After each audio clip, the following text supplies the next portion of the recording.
Hello, I'm Philip Stoten. I'm at Electronica 2014 and I'm joined by Dietmar from Sanmina. Dietmar, pleasure to see you again. Thanks for stopping by to chat. Thank you. First of all, so the readers and viewers understand, talk me through the footprint you have here in Europe and the difference between the facilities you have. So let me first start with Sanmina. I mean, we are a global company. We are a global service provider for electronic manufacturing and building products. So we run with 44,000 people around the globe. We are 75 facilities around the globe, 44,000 people and around 6.2 billion revenues per year. So when it comes to Europe, our European footprint is basically in the Nordic area. So we have 2 IMS factories in the Nordics, one in Haukiputa's in the Oulu area, one in Sweden, in Örnsköldsvik. Then we are in Ireland with a nice facility in Cork. And we are in Germany, facility in Gunzenhausen, close by Nuremberg. And we are in Hungary, in Tatabánya. It's our lower cost European high volume plant. Okay. So and beside that, 5 IMS factories for which I am responsible for in Europe. We have 2 enclosure plants, one in Finland and one in Hungary. Okay. And we have basically 3 major service and aftermarket repair facilities. Okay.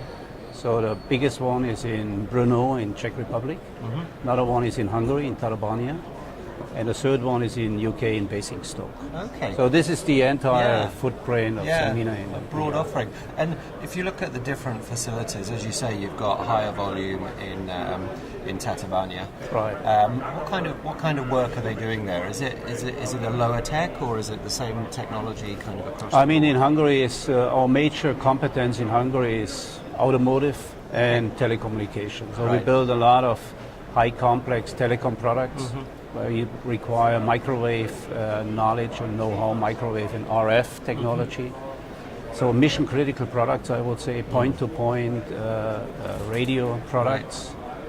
And for automotive, we also do a couple of higher complex products for the car industry. Okay. So we try to develop that Hungarian facility also towards medical standards. So we have a medical certification there. I think there is more and more a demand, to have a lower cost solution for medical products in Europe as well. So we have 2 very, very good medical plants in Europe. The one is in Cork, in Ireland. The other one is in Örnsköldsvik in Sweden. So they are both FDA registered, so they can do products for the US market, which is very important, in Class 3 medical products. So, but we need another one in a lower cost region for Tatabánya. So this is a Tatabánya. Yeah. So if we look at medical first of all, how does medical differ in terms of the technology demands or the manufacturing demands it makes? Obviously, we have the certifications that are required and the approvals, but actually in terms of the manufacturing process, is it more of a clean room environment? Or? So it's when you look to our current medical plants in Europe, we have Örnsköldsvik. They do really high complex medical products where you do, let's say, blood analysis systems. So there is a lot of liquids is transferred into the machine or through the machine. So this requires a team who can handle high complexity and can also handle not only electronic product but electromechanical stuff. Right. So this is a certain capability that we do not have everywhere. Okay. So and the other hand, in Cork, when you go to Cork, we do more higher volume products.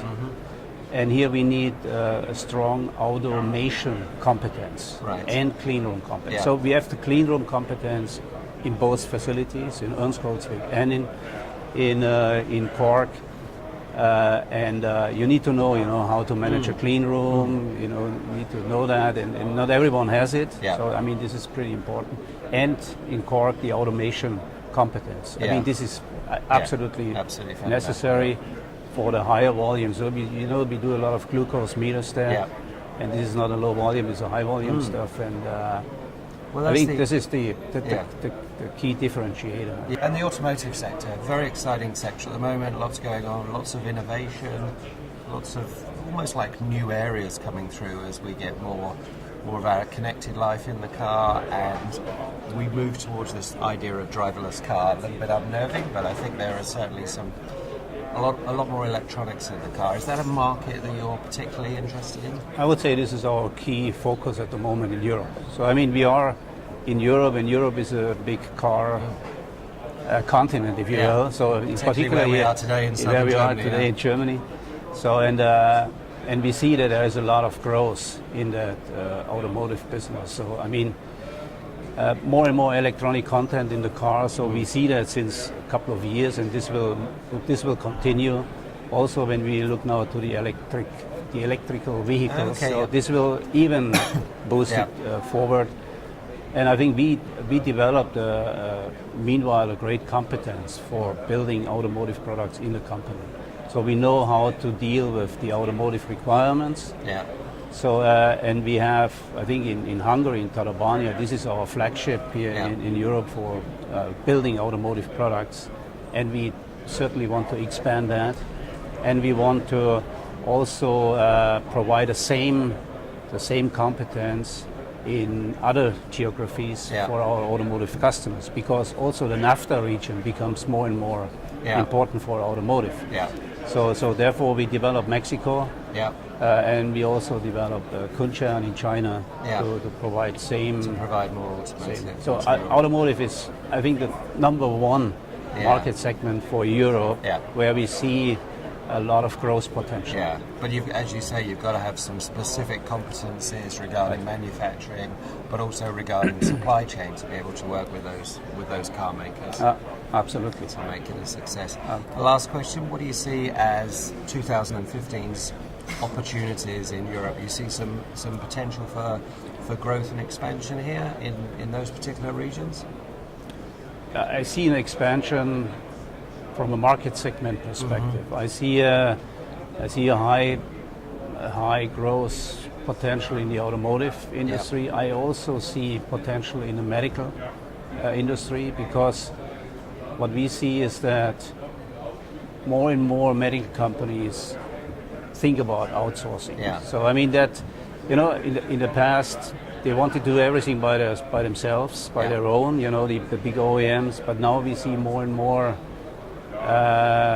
movement in that industry. So I see medical increasingly demand, and surprisingly also for some commercial avionics. Okay.